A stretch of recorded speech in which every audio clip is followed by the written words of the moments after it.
जय हिंद बच्चों, हम आते हैं आज 10th क्लास का चैप्टर नंबर 2 या 2 या 3 पार्ट में आपको उनका बस छोटे छोटे पार्ट रहेगा, 5 से 6 मिनट का रहेगा। आप इसको देख लीजिएगा, उसके बाद चैप्टर से कोई भी डाउट आपके पास नहीं रहेगा।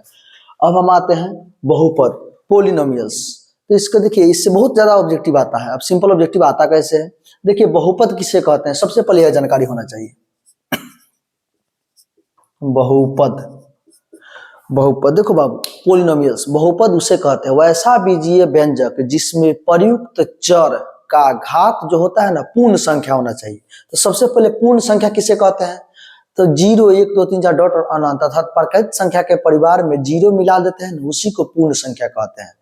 तो जिसका घात 0 रहेगा, 1 रहेगा, 2 रहेगा, 3 रहेगा, डॉट डॉट अनंत, उसी को क्या हम कहेंगे, बहुपद। तो देखिए डिफिनीशन देख लेते हैं। वैसा बीजीय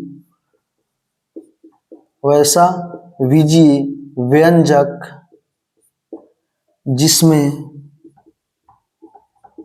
प्रयुक्त चर का मतलब x y z यही होता है। जो इसमें x प्रयुक्त रहेगा सभी x का घात देखेंगे, y प्रयुक्त होगा सभी y का घात देखेंगे, z प्रयुक्त होगा सभी का z का घात देखेंगे। प्रयुक्त चर का घात गलती हो गया, घात पूर्ण संख्या का मतलब होता है बाबू 0 1 2 3 डॉट डॉट अनंत हो तो उसे बहुपद कहते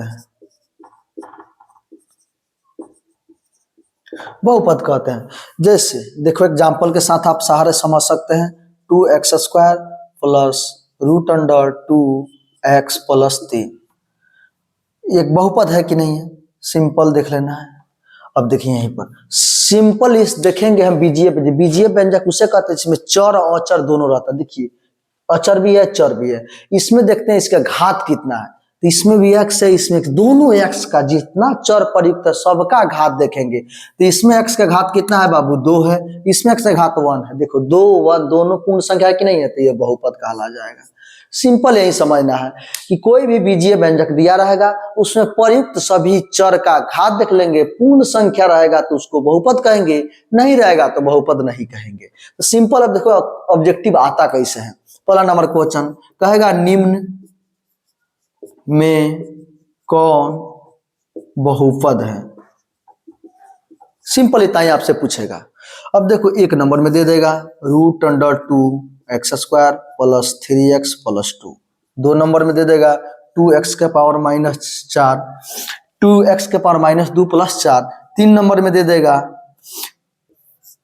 2x प्लस 3। अगला नंबर में दे देगा 2/x के पावर -2/4। अब सिंपल इसी में कहेगा कि निम्न में कौन बहुपद है। बस आप इतना समझ लीजिए, बहुपद का कभी भी ऑब्जेक्टिव आपसे नहीं छूट पाएगा।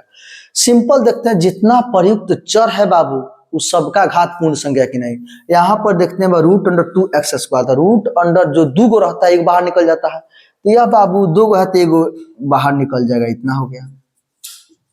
अब सिंपल समझेंगे, इसमें जितना चर है बाबू x है, यहाँ भी x, इसका घात भी 1 इसका भी घात 1, तो क्या बहुपद हो गया। दोनों पूर्ण संख्या की नहीं, तो ये बहुपद हो गया। दूसरा देखते हैं यहाँ प्रयुक्त चर x का घात -2 है।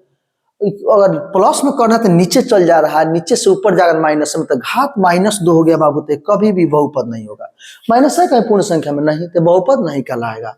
तीसरा नंबर आते हैं कि बाबू हम देखते हैं 2 तो है, 2 गो तो x है नहीं, और घात में 2 रहता तो बाहर निकल जाता, नहीं निकला है, तो करनी का मान घात के रूप में 1/2 होता है। अगर यहाँ 3 लिखेगा तो 1/3, तो यहाँ कुछ भी नहीं लिखा तो 1/2, तो 2 के घात भी 1/2, x के घात भी 1/2। अब देखना है जो प्रयुक्त इसमें चर है उसका घात बाबू 1/2 है। अब देखिए 1/2 पूर्ण संख्या नहीं, तो यह बहुपद नहीं कहलाएगा। अगला आता है, यहाँ देखने से है x के पावर -2। अब देखो इसको अगर ऊपर ले जा रहा है प्लस में करके, तो देखो क्या हो रहा है, नीचे है तो ऊपर जाएगा तो प्लस में हो जाएगा, तो क्या बहुपद हो, क्योंकि 2 क्या है पूर्ण संख्या, इसीलिए बहुपद कहलाएगा। तो यह बहुपद हो गया आपका, यह बहुपद, यह बहुपद, 2 बहुपद हुआ, 2 गो बहुपद नहीं हुआ। बस सिंपल यही समझना है आपको कि जिसमें प्रयुक्त चर का घात पूर्ण संख्या उसे बहुपद कहेंगे। जितना भी चर प्रयुक्त हो सबका घात देखेंगे, ये नहीं कि वो देख लिए पूर्ण संख्या तो हो जाए, नहीं, संभव ही नहीं। सबका घात देखना पड़ा। ऐसे ही आपको बहुपद में क्वेश्चन आता है। अब पढ़ना है टाइप्स ऑफ पॉलिनोमियल्स, बहुपद कितने प्रकार के होते हैं। तो रैखिक बहुपद, द्विघात बहुपद, त्रिघात बहुपद। बहुपद अनेक प्रकार के होते हैं, पद के आधार पर, घात के आधार पर। तो पद के आधार पर भी पढ़ना है, घात के आधार भी पढ़ना है, हम आगे बताते हैं।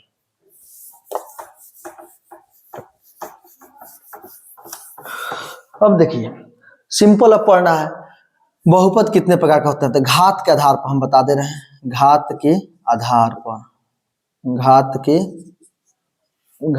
के अब पढ़ना है बाबू, घात के आधार पर।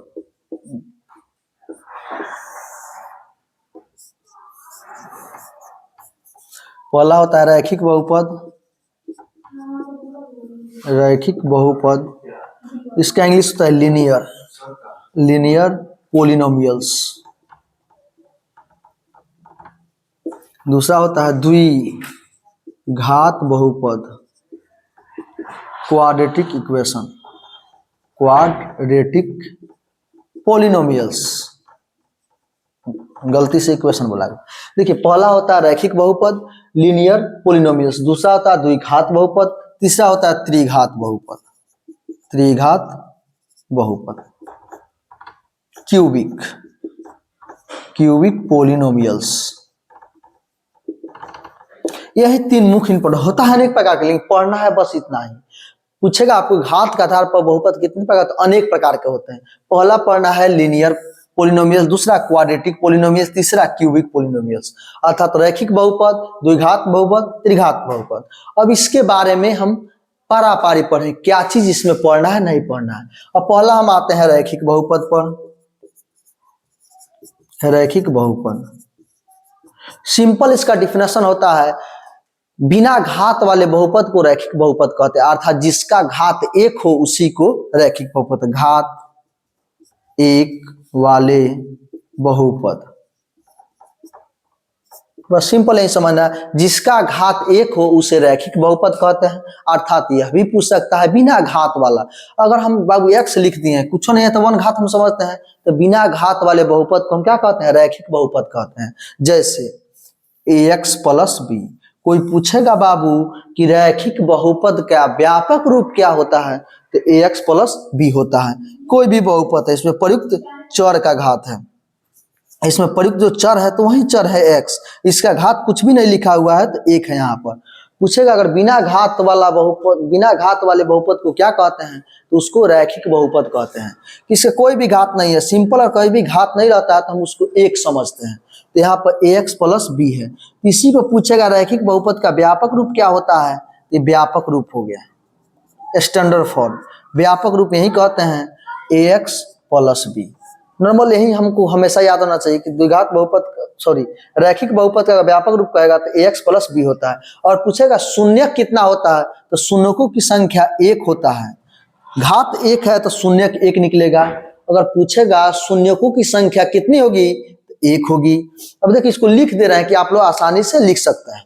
आपको इतना पता अपने घात के आधार पर बहुपद अनेक प्रकार का होता है। पहला रैखिक बहुपद, द्विघात बहुपद, त्रिघात बहुपद। तो हम पहले अब रैखिक बहुपद के बारे में बता रहे हैं।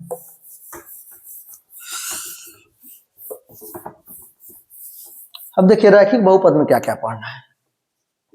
रैखिक बहुपद देखिए इसमें क्या क्या पढ़ना है। सबसे पहले व्यापक रूप आपको पता होना चाहिए।